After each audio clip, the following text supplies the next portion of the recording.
All right, so we have introduce yourself. Tell us a little bit about who you are. Hey everyone, so my name is Mike Banom, and I guess I am a photographer in New York City. Is that the title that you give yourself, or do you struggle with that title? I mean, it's not what I do for,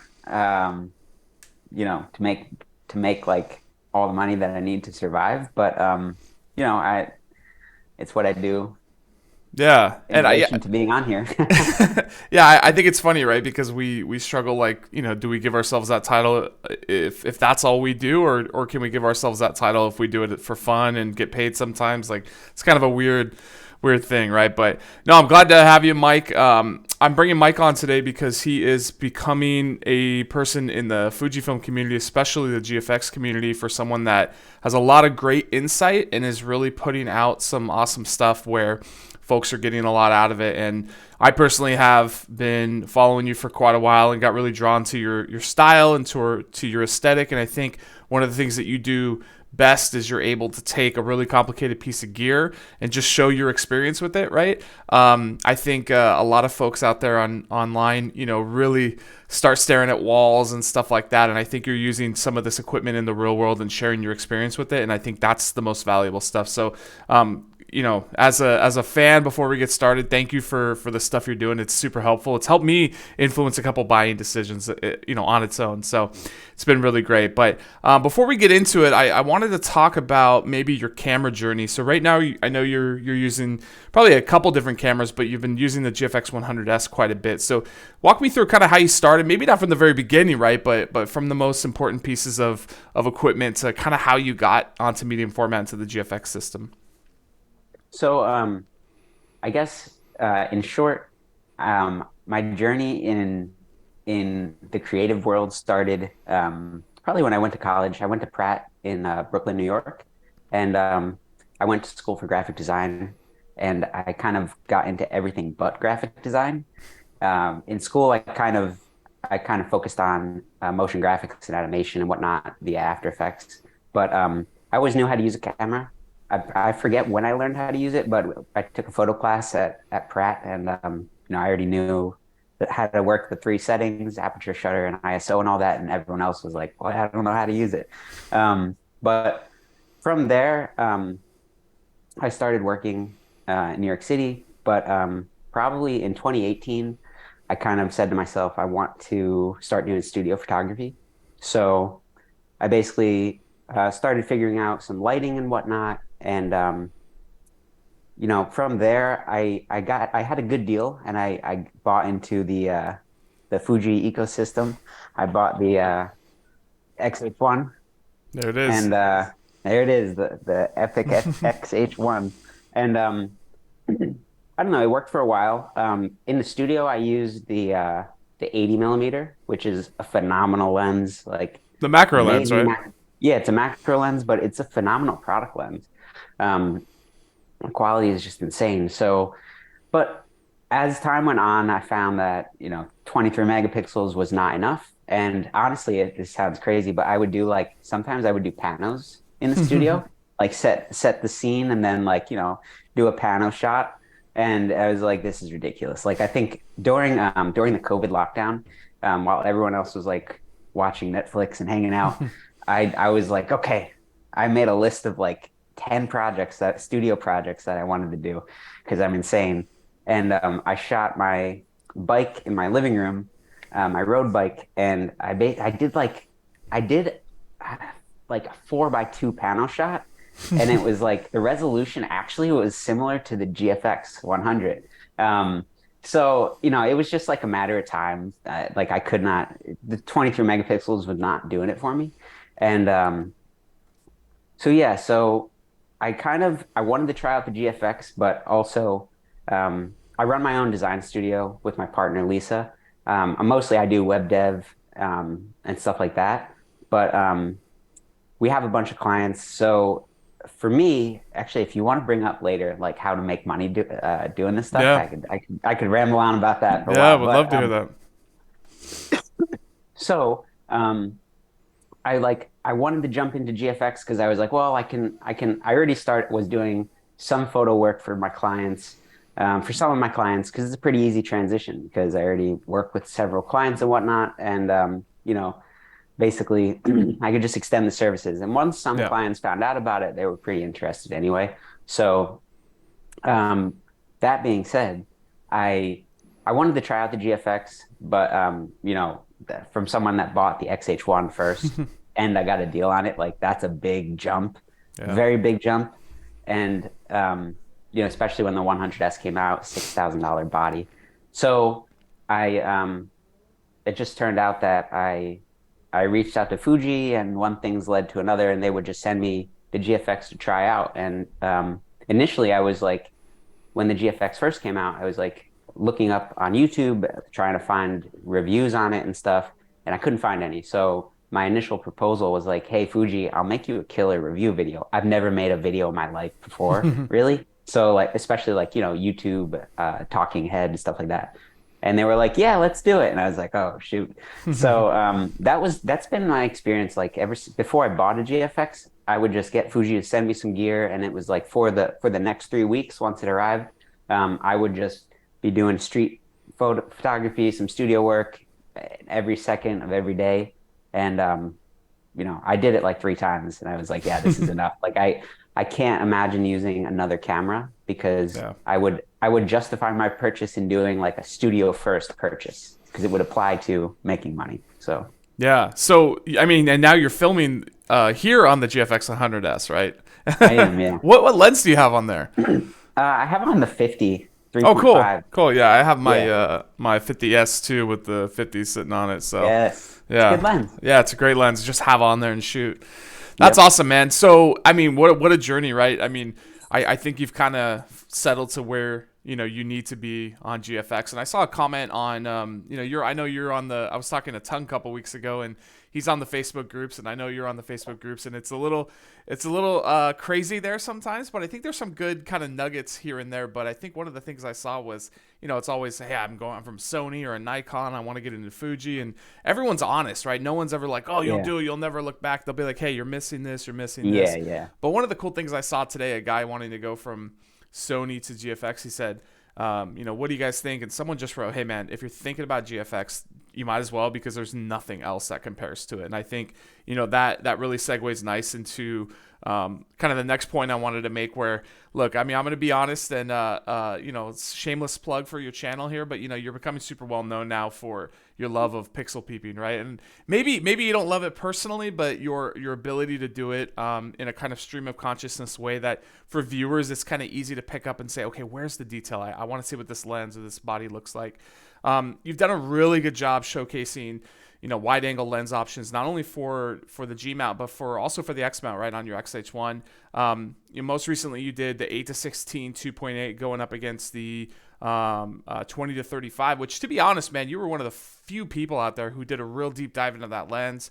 That wasn't a produced throwaway video about your thoughts on it. You're like, here's the performance, right? And you did it in one of the best places in the world, New York City, which we'll definitely talk about here in a moment. But what are your thoughts on pixel peeping, kind of in the grander scheme of things, in terms of there's a lot of folks that say it's worthless, but I've personally gotten a lot out of your pixel peeping videos, and I think there's a lot of folks out there who have as well. First of all, thank you because you are such a fan of my work, and I greatly appreciate it. Um, Obviously, I'm a very small fish. I hope I am becoming a bit more known, but yeah. Also, that GFX group, it's like the best place and the worst place Yeah. because you do have a lot of people obviously most people love photography. There's a few rich people I see on there who Yeah. like they buy some equipment and they're very new to photography, and there's nothing wrong with any level you're at. I am by no means like the top of the hill, but you know, then you get the people who are like very angry, everything sucks. It's a very polarizing place, but people like you give good comments on that place and keep it positive, and I love that. Um, I lost my train of thought. Pixel peeping. Pixel peeping. Okay, so pixel peeping, I have to admit, I do it all the time, like especially with my cousin Steve. I would always compare my XH1 to his Nikon Z7, Mm, and which, by the way, he's switching to Sony. All the Nikon people out yeah. there. But we would do it like religiously because he has a hyper competitive drive. I have a hyper Hmm. competitive drive, and so it was a little bit of competition, but it was also like just comparing. So that's kind of where my heavy pixel peeping started. Um, and to me, I don't know, then that was just my natural thing of doing of the video progressions. Like I didn't do it a lot in my first couple of videos or my first main video, but that's basically what I wanted to see because if, like I was always looking at a camera from a studio first perspective, Yeah. and I wanted to see how the pixels really performed. So it's just a natural thing to me, and I'm definitely going to keep doing it. Like when I look for new lenses and whatnot on the GFX, I'm always looking for people pixel peeping, and I guess a lot of people don't do it. Like a lot of the main YouTubers, they just do like the slideshow, and that's great, but it's hard to really get a Yeah. grasp on the lens characteristics.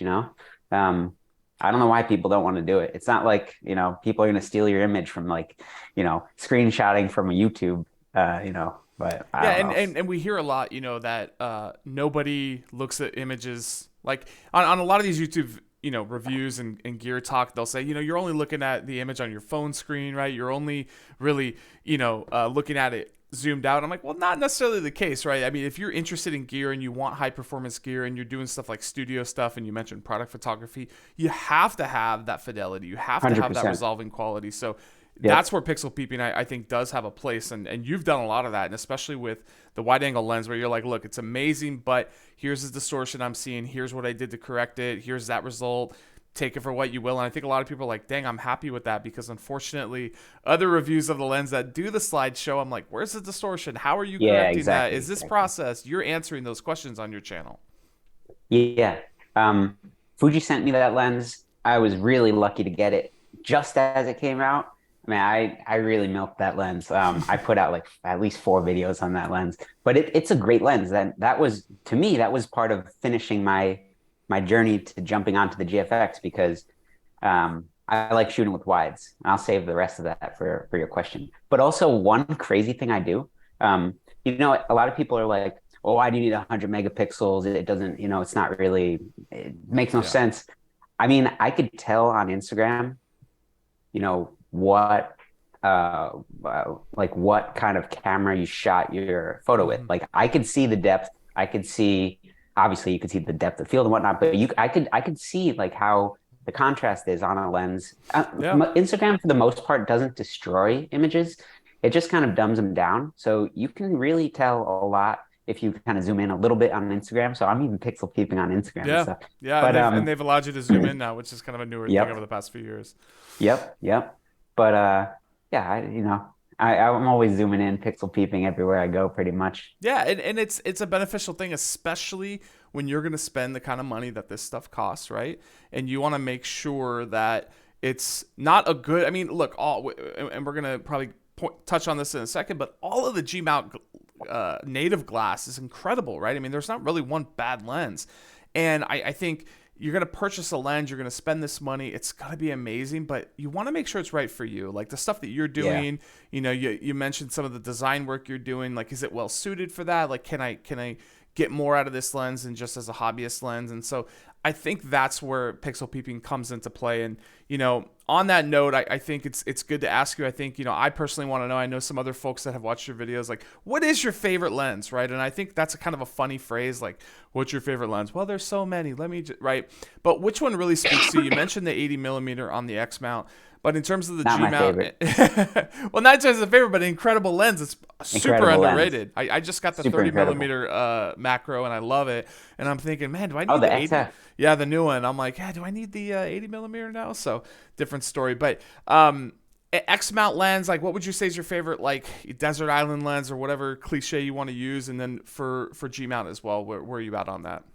So I can't narrow it down to one. If I had to pick, I would pick the 5140 and Mm-hmm. the 8 to 16, which I Mm-hmm. just I just dropped my lens cap. Those two are my favorites. Which I would not I would use I've used the 8 to 16 in the studio a bunch. The distortion is way better than the 20 to 35. Mm-hmm. Um, but those would be my X-mount favorites. That's what I would use in a street photography setting. I guess you could say that's kind of like my favorite form of photography. So those two, like I went to Miami in May, and I brought both those lenses. I didn't bother bringing anything else. Oh wow. The 80 is a phenomenal lens, but to me, that's just a product lens. I wouldn't really use it on the street. For the GF, I just got the system, but the 110 is obviously supreme, reigns supreme. That's a lens. If you're going to buy the GFX, if you're buying it for something other than the 110, it depends on what type of photography you do, but that lens is a lens to buy a system for. So, and I would buy it now before they hurry up and do something crazy like a Mark II version, and then the Mark Ones you can't get anymore. Yeah. That lens is phenomenal. Yeah, no, definitely. For me, I think on X-Mount, I don't know, I made a video about the 33-1.4, and I just love that lens so much. I think I got it here on the XH2. Love this lens a lot. I'd probably say that's probably my favorite on the X-Mount system. I also, I really love the new 56 Mark II, the 1.2. Oh, it's phenomenal. The optical characteristics have changed quite a bit. There's a really great guy on YouTube. His username is Cali Allstar, but his name's Shing, and he's a California photographer, does models and stuff like that. And this guy just pushes gear out videos all the time, and he does really good real world stuff. And a lot of the stuff he's done with the 56 versus the 50 F1, the 56 F1.2 Mark II, LMWR, the names are getting long. Fantastic. And I had the original and I was super happy with it, but I just didn't want to grab it that much because it had a lot of chromatic aberration. It just felt kind of like vintagey. And ended up selling it for the new one, and the new one is like the new LM ones, except it doesn't have LM, which is the big, the linear motor. Of course, it's the big kind of oversight on it. But story for another day. I think on the G mount, my favorite, I love this 53.5 because it's super underrated. The optical quality here is insane for a pancake, right?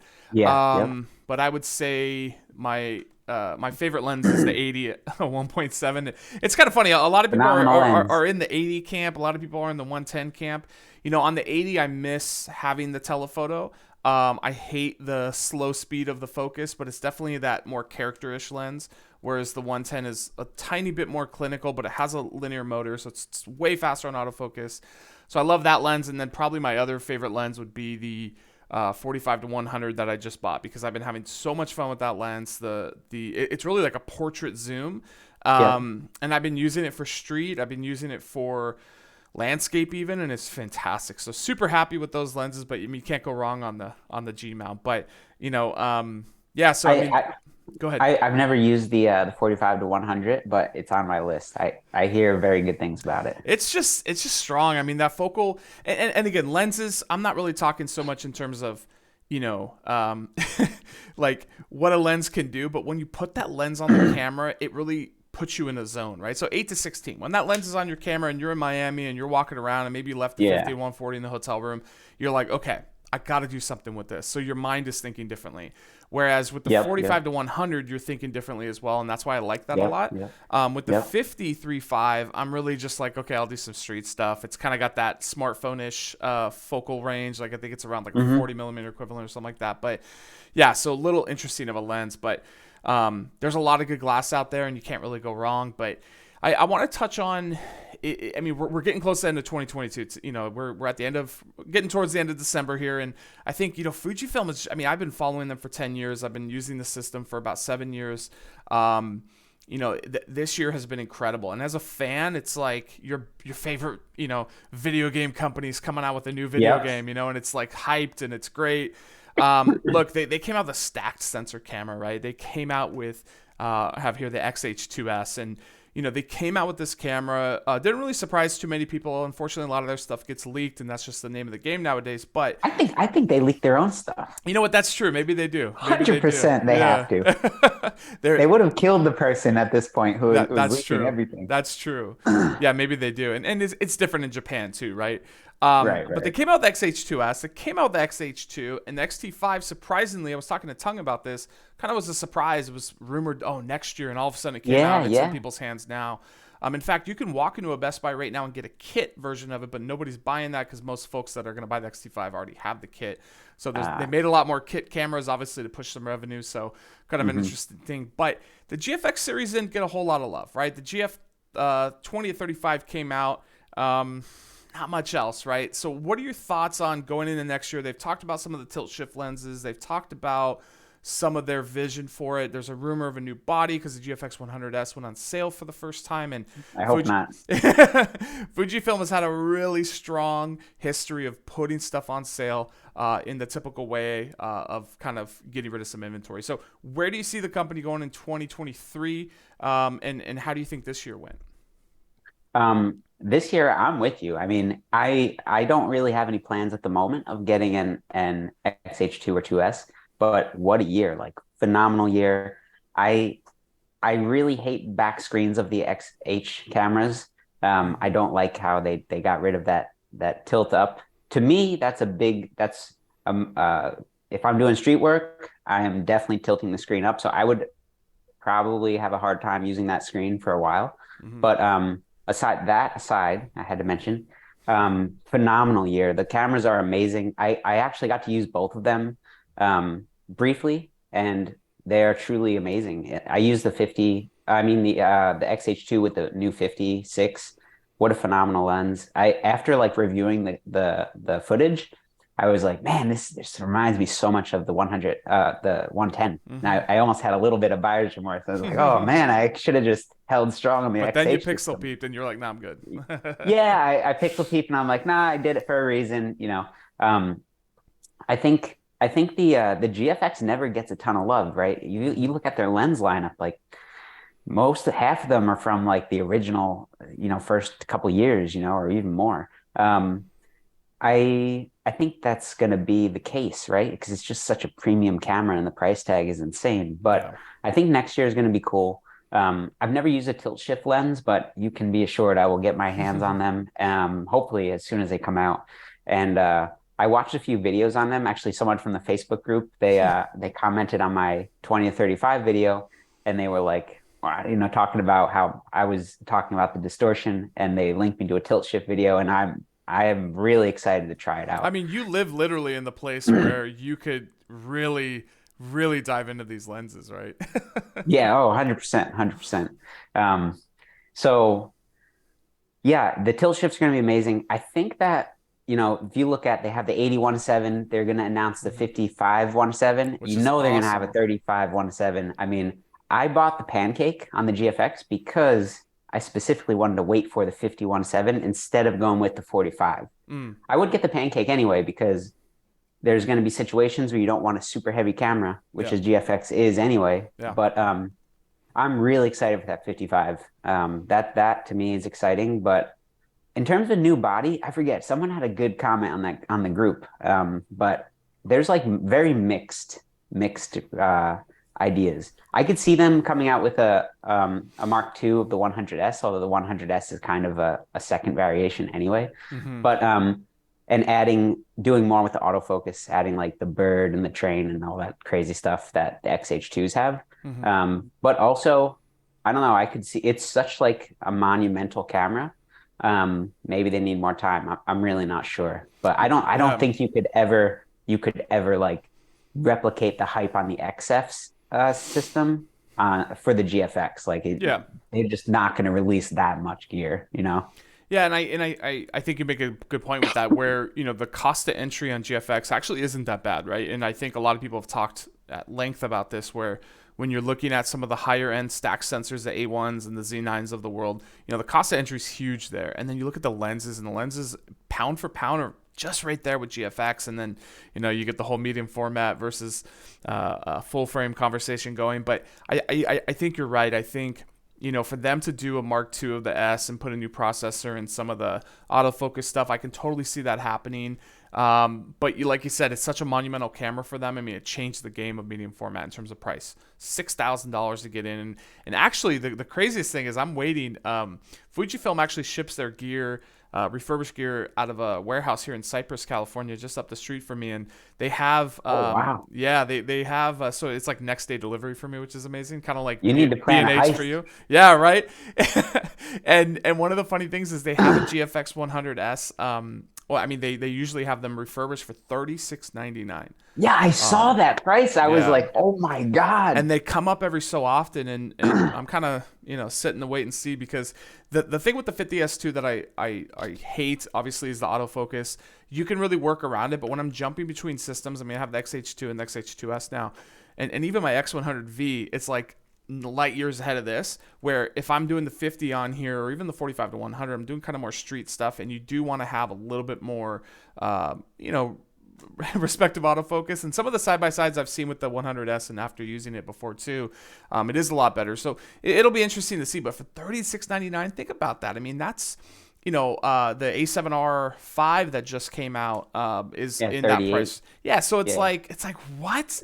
And the glass for Fuji system for GFX actually isn't that bad, right? And you look at some of the native Sony glass, the G Master. And by the way, as a consumer trying to get into Sony or Nikon, I mean, just trying to understand the glass situation is crazy, right? You have G lenses, you have G Master, you Yeah. have It's the very E confusing. mounts, and then the FE. Oh, that's for the full frame camera. So you're like, Yep. unless you have a lot of research, you don't know. Whereas GFX, it makes it very simple. Yes, it's expensive, but it's still Even the X cheaper. series, same Even the thing. X They series. have 2.8 and f4. Like Yeah, there's no guesswork. And there's there's no no guesswork. Sigma. There's Hmm. no third party. Yep. So it's pretty easy. And all the Fuji glass is pretty good. So Yeah, very and easy. there's not really a bad lens, and that's kind of the cool Yeah. thing. But so I mean, who knows if another body comes out? I think it'll still be an interesting thing. But I want to go back to, so you're in New York City. Did you grow up there, or what's your history there? Did you spend a lot of time there? I grew up in North Jersey Okay. Oh, and so in the area. Okay. yeah, in the area. I You're not never like really from went to. Ohio and moved to Brooklyn. No, no, no, no. Because that never Tri-state. happens. Well, I mean, there's a lot of New York City is, a transplant Oh city. yeah. Oh yeah. But yeah, I went to school in New Jersey and whatnot, but I went to college in New York City. So that's where once I went to college, I never really went back. I moved into an apartment right after I graduated. Nice, nice. Because you use New York City in your videos. It has become sort of like this second character, which I think is so cool. You obviously have a love for dogs, but I want to go into your love for New York City, and I think. As someone, I visited there many times. I always brought my camera, and some of my favorite photos are just street photos from New York. And some of the most successful YouTube people, especially in the Fuji world, are just doing street stuff in East Coast cities like Philadelphia or New York Hmm. City, and just getting incredible shots. And people at home are like, "I need new gear." It's like, well, you guys have to understand too that, and to be fair, I mean, you walk around in these cities, you can't take a bad photo sometimes. There's just so much going on, and so much like awesome stuff in what we perceive as cool, right? Reflections and kind of blight and things like that. That's everywhere in New York City. So where you live, you may not have any of that. It doesn't mean you need a better camera, but you've used it for pixel peeping. I think it's an incredible place for pixel peeping. And a lot of the people that went to Fujikina and got their hands on the gear, I know like Gordon from Camera Labs did a really cool XH2 versus XH2S, and he was on the rooftop that most people were on, and just the detail, right? And then people were like, Yeah, wow, yeah. okay, there's the first video that shows me the difference between the sensors, and it wasn't because of the person doing the video, it was because of the location. So what makes New York City, in your opinion, being there, you're from the tri-state area, what makes it such a special place to shoot and get some of the most incredible results as you have gotten? So I'm really sorry for everyone watching this, but New York City is essentially the capital of the world. Yeah. It's really it's without a doubt my favorite place. Um, it's definitely a miserable place to live. It has many challenges, even to work and live here. Like it is a hard city. You are operating at a level that is a bit, it's higher requirements to live for sure. But it's just a phenomenal place. And I've traveled. I was fortunate enough to take two road trips across the U.S. In the last couple of years, and I've traveled to many other cities like Dallas, and I've been to Miami a bunch of times, and other larger cities in the U.S. like Boston. Don't get me started on Boston. Um, and they just everything is just like basically like a knockoff of New York City. Yeah. It's like it just doesn't have as much going on. New York City is like phenomenal in many ways for photography. there's just so much to do. Some cities they have a lot of cool buildings or a section of large buildings, but there's nothing to do. New York City has like a lot of outdoor stuff. This has been a topic I've been discussing with my fiance for the last like couple months, and it's like, well, New York City, they just have lots of parks, and their parks aren't just grass. There's like stuff to do. Like Yeah. Central Park is, massive, and there's tons of different sections. Even Prospect Park in Brooklyn, like there's zoos inside these parks. There's all these like you've never any of the parks in New York City, you've never explored them all because there's so many. They're just so big, and there's so many hidden things in them. And you're like, what? There's a zoo in the park. I've never seen that zoo. I would cycle around Prospect Park all the time, and it's, oh, there's this there. Like, I don't know. New York City just has a lot going on, and if you don't want to do something outside, there's plenty of things inside. I don't know, just great. Like lots of people, lots of cars. I went to like when I went to, I just did a small road trip, Northeast road trip, and I went to Boston. Did 2 days in Boston. The public library is like amazing. If you're ever in Boston, you have to go there. I've seen some Phenomenal, photos. Yeah. truly amazing. But it was like 11 p.m. and we were getting the car from the garage. And I was like, oh, there's like windows in the garage. You could look down from the street. I'm like, I'm gonna take a quick long exposure. And I did a long exposure, and there's no cars to get Yeah. the nice light trails. It's just like, where is everyone? Yeah. Everyone's And asleep. everyone's asleep. They already left. And like, Yeah. I also went to Providence, Rhode Island, which pretty cool. There's definitely some really nice sections, but same sort of thing. Like I was on a bridge. I forget the name of the bridge, but the main bridge where you could see the whole skyline. And I'm doing, long exposure of the skyline and whatnot.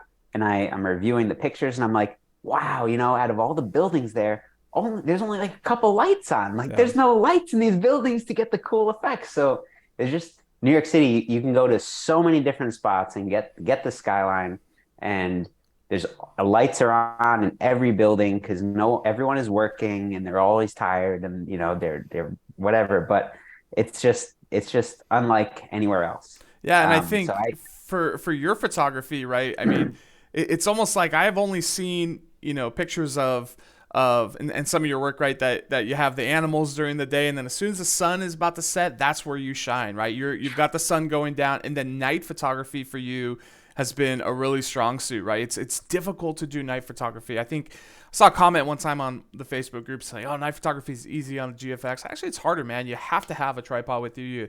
You have to have time. You have to set things aside, and you have to be good at it, right? So I think New York City is definitely the place for night photography. It's something that I haven't gotten into enough.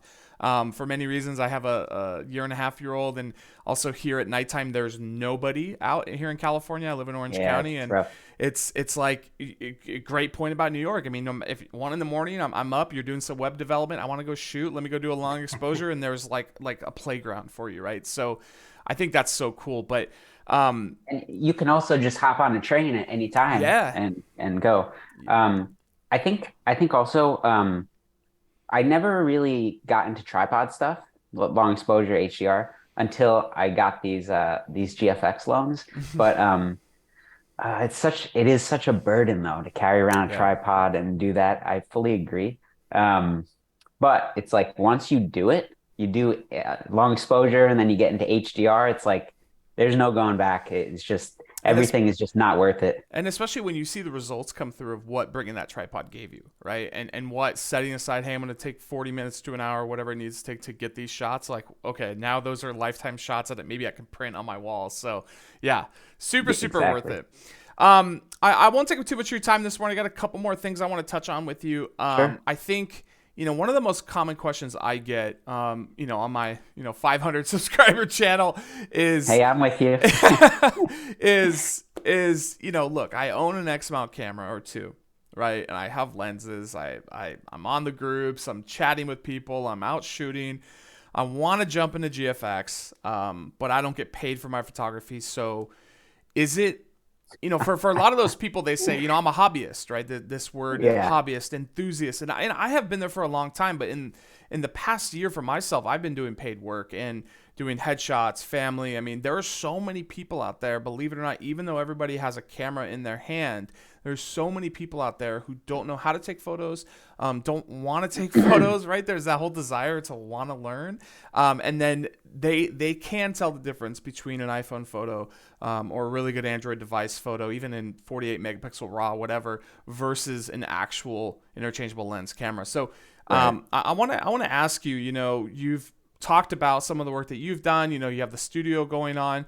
And what do you say to that person that says, look, I'm not getting paid for my photography right now, so it doesn't make sense to get into GFX, but I really want to. I watched Mike's 20 to 35 video. I watched his, all these videos from him. He's pixel peeping. I want that quality, but I just don't get paid, so it doesn't make sense. And I think a lot of those people are like, my wife won't say yes, right? Or my husband won't say yes.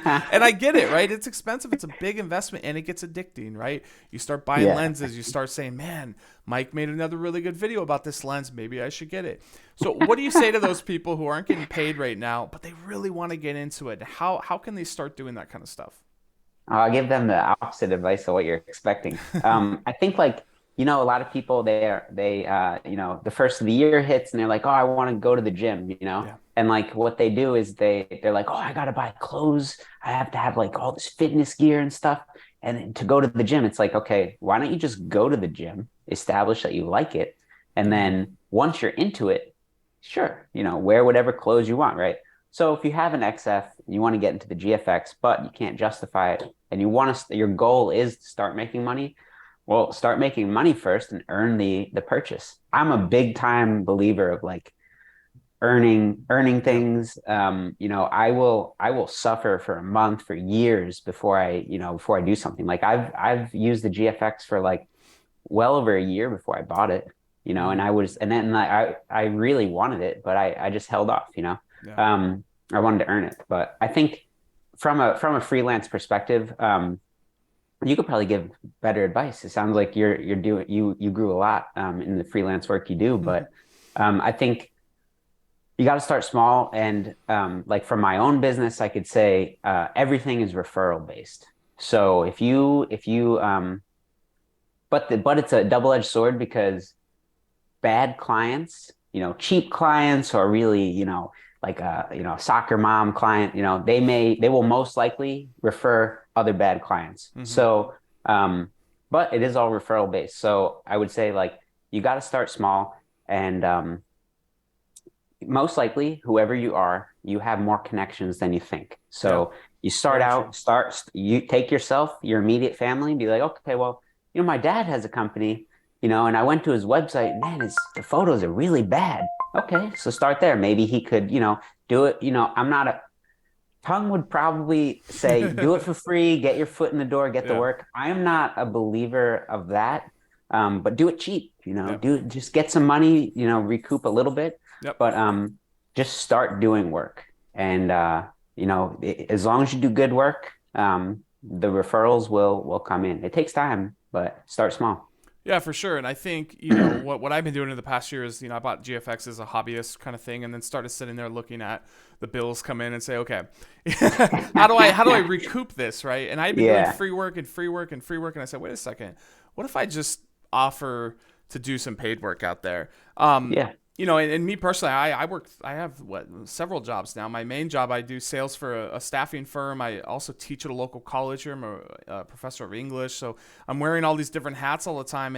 And then I do this photography thing on the side. And there's a kind of a thread that goes through everything. But a lot of the work that I've been doing lately, I just shot a small business of 6 employees, did their whole entire company headshots. Nice. That's awesome. And, it pays pretty well. And I'm still well under the market rate, which there's a whole nother discussion there where other photographers in my area would say, you're bringing down the entire market. It's like, well, it is competitive. And, if I'm able to do this price with GFX, then you should be able to do a better price with your Canon D850, right? Or Nikon D850, which it's crazy. Right. A lot of these portrait photographers, props to them, but they're still using old SLRs and not into mirrorless. And there is that fidelity that I think mirrorless does offer, especially at some of the higher lenses and some of the better glass designs. But I'll just say enjoy the lack of sharpness. It is sharp. Yeah. But in mirrorless is next level sharp. Yeah. But and the optical designs on the mirrorless lenses that are designed for mirrorless are just so much better. The flange distance is better. I can go on about it for hours. But But going back into paid work, I think you're right. I would say definitely build a portfolio. Get a website up, start putting some photos, and also say what are you interested in. If you don't like doing headshots, then don't get into paid work, because that's what a lot of it is.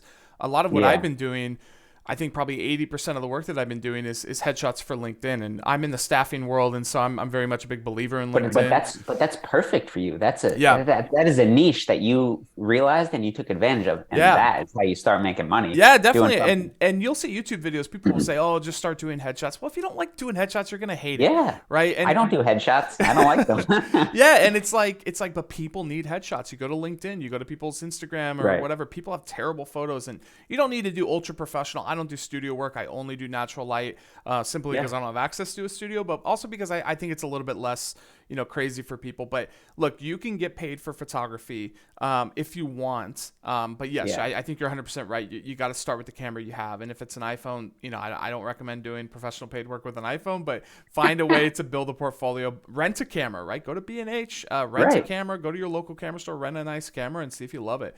But I think I that's think what it really goes into. one other thing about that too, people freelancing is a whole nother game, especially Hmm. if you work a salary job. And if that is your justification, oh, I need to make money on the equipment that I buy, one, you may hate the administrative aspect of freelancing, the paperwork, the bill, sending invoices, making hounding people for the money, figuring out how to not get screwed over.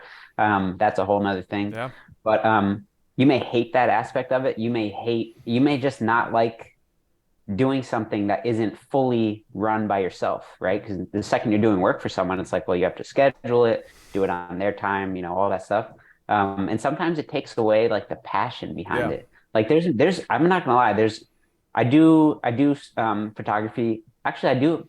I'm fortunate. I have one client that I do like studio work for, a couple clients that I do studio, like it's only in studio. But then I have another client that I do like street stuff for Mm. because they do all the signage in New York City and whatnot. Mm. Like every major building, they do tons of signage, and I get to do sometimes outdoor stuff, indoor street work, and it's kind of like really cool. It's a mixture of both worlds, and I would say I know I've done it for a couple of years for the outdoor signage stuff, but so it kind of feels pretty natural at this point. But it feels less forced than the studio work. Yeah. Sometimes I'm doing studio work and I get like feedback, and it's like, well, I wouldn't do it that way. Yeah. Yeah. I would diverge from. They want me to diverge from it, and then it's just kind of like it's not like I photography is like my passion, Yeah.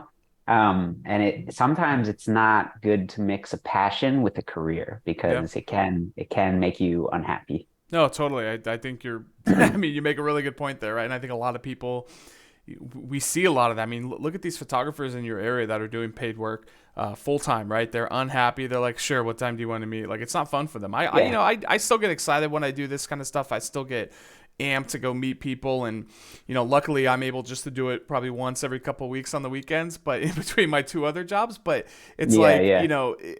if photography is a passion for me, and it's something I want to always enjoy doing.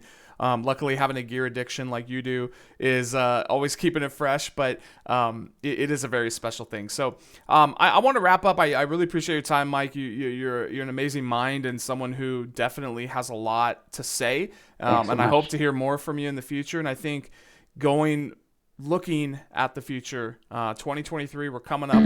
And I always hate this end of the year, beginning of the year stuff, but I think for especially where you are in terms of your journey, not just on YouTube, but kind of through your photography and through some of your lessons that you're trying to share with folks. Where do you see your channel going in 2023? What's kind of the next thing that you want to do as you continue to grow, as you continue to get more eyes on the videos and more people like me that realize, man, this guy has some really good points to make? Where do you see that going?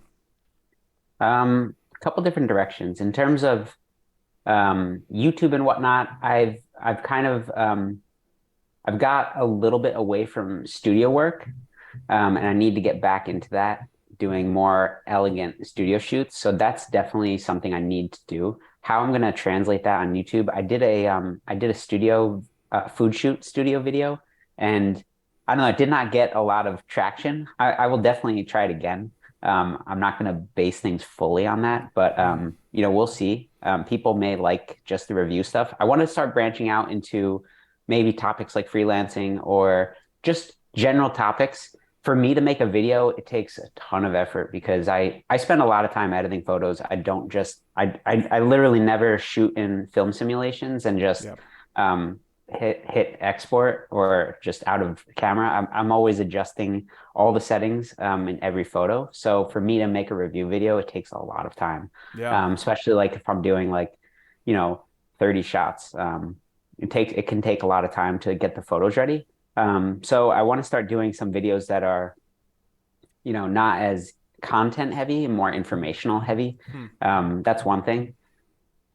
I also want to start. I fought this for for so long, but I want to get into more reels, Yeah. segmenting back into what you're talking about. It's funny because that reel I posted of all the pictures. I mean, that was like so many hours condensed into 6 seconds of Yeah. seizure photos. But you Yeah. know, someone commented on that. They were like, oh, I can't really see the photos. Like, okay, man, like you're watching YouTube shorts. You Yeah. know that this is a fast-paced format. Like, okay. But Go yeah, watch I your want to pixel start getting peeping into video. that. Yeah, I told him that. I'm like, oh, you go check out my Instagram and check out my pixel peeping videos. But yeah. So I want to start doing more shorts as well. You know, there is one of my goals is to definitely get monetized on YouTube. Hmm. And I know it's not necessarily it's not a lot of money by any stretch in the Hmm. beginning, but you know, I like it's just a goal to hit, and then from there you could go. Um, so yeah, um, I'm like right now I'm doing two. I'm wrapping up two I don't know what you call it, like uh, trades, barters. A company called Kalari Vision. They sent me some lens filters to test out. So I'm releasing a video. Hopefully, it has to be this weekend. That there's a new tripod out called I don't know how you say it, Happy. It's like a peak design, you know, Rip off. mod. Yeah. Yeah, rip off. Yeah. But it's like definitely a V2. Like it's a really cool tripod. So they're Nice. sending me that. I'm gonna test that out. So maybe some more brand stuff or you Yeah. know I review mean, stuff like that. and you know, honestly, like I've turned down a lot of that kind of stuff just because I don't have time to do it. I would love to, Yeah, but I think there's nothing wrong with that. And I think, yeah, you know, the you know, I was trying to buy a backpack a couple weeks ago, a non-camera backpack, and there's no videos on it. I'm like, God, if and it's a huge company. I won't name drop them here, but I'm like, I emailed them and said, hey, you have no videos on YouTube of this yeah. backpack that's been out for 6 months. Exactly. I need to know what it looks like. Your website has terrible photos. Yeah, It seems like an awesome backpack. You have all these reviews, but who knows how many are fake. Let me do a video and I'll return the backpack to you. I don't want the backpack for free. I'll buy it, but it's like, just let me do the video for you. I want to help people. I want to get, because someone else that's searching for it, it's not the end of the world, but it's like having that. So someone searching for that tripod, you know, there may be a couple videos, but the way that you can do it and some of the fidelity and production quality that you have and giving your mindset of, hey, I do long exposures or I do night stuff on the Brooklyn Bridge through a break in the fence, right? Like yep, yep. this is where it's good. I think that is the key to kind of progressing the conversation. So yeah, man, I'm super pumped for you. And I you know, I gave Tongue some ideas, so I'll give you an idea here. I would love to see Yeah, kind of your editing process, right? You have a very unique color palette gamut, whatever, for your photography. interesting. And I think we've seen you in Lightroom a little bit. I would love to see kind of you walk through your process. I know a lot of people say, okay, I'm going to put the highlights up, I'm going to do this. Like really walk through where you see your colors and where your exposure going and what are some challenges you deal with shooting photos. And it's being honest, like, hey, GFX sucks at this, you know, shadow collection or whatever, right? I mean, having that kind of conversation I think would be super beneficial to folks. So I just an love it. idea for I'll you. do it. Awesome, man. Well, thank you so much for your time. I will let you get going. Appreciate it, and I'm so excited for all your success, man. And as things grow in 2023, we'll all be watching. So thanks again, Mike. Appreciate your time. Thanks for having me on. I appreciate you as well. Thanks, man. All right, take care. All right. Bye.